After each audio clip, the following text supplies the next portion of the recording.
yung kasakiman, yung kasakiman ng kapangyarihan, 'di ba? Yung sinasabi nilang dapat yung hindi mo inaabuso yung ano mo, yung posisyon mo para lang mang-agrabyado ng ibang tao.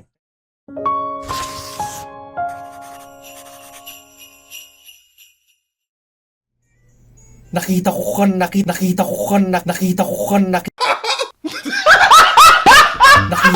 nakita ko na naman yan. Ninya, alam mo ba? Tumaas na naman ng konti ang pader ni Benji. Parang wala siyang bala kuminto, no? Ay, alam mo, Marta, umaabot na sa dibdib ko ang galit. Ang kapal ng mukha niya. Alam niyang illegal. Alam niyang nakakaabala sa lahat, lalo na sa baha. Pero ginagamit niya ang posisyon niya para maging bingi. Ay, madaming ganyan. Ginagamit ang mga posisyon nila para sa anomalyahan. Kilala kong kaliskis mo. Pero yan ang problema, no? Di ba? Opisyal kasi siya eh.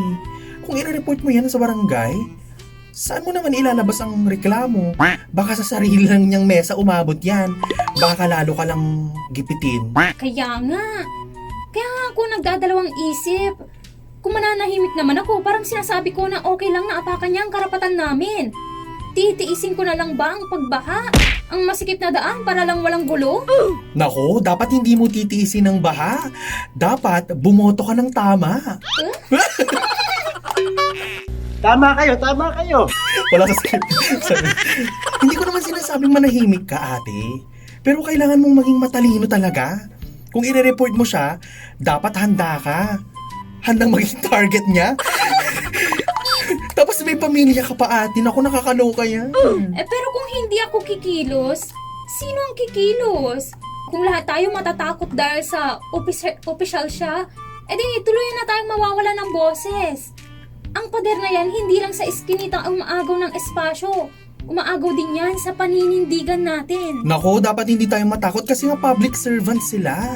Dapat tanggapin nila yung kritisismo na mula sa ating mga bumoto sa kanila. Paparinig ka ba? Hindi ako nagpaparinig kasi wala sa script yun. Pero kung magdidesisyon kang lumaban, no, ate.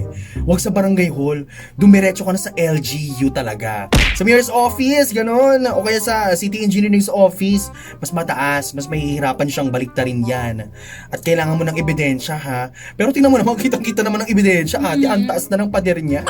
Mga, kuha naman ng litrato. Kung maaari nga, pirma ng ibang kapitbahay, gumawa ka ng petisyon. Tama ka. Hindi ko kailangan ng gulo, pero hindi ko rin kailangan ng takot.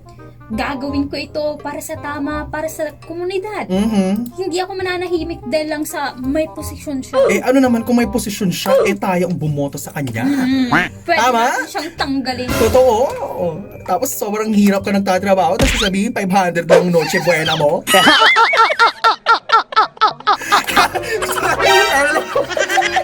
Hindi, lang. Pero 'di ba, totoo din ng mga barangay. Mahirap din naman kasi kung mananahimik ka lang. True. 'Di ba? Lalo na kung alam mo naman na ikaw ang nasa tama, ikaw ang naaargabyado.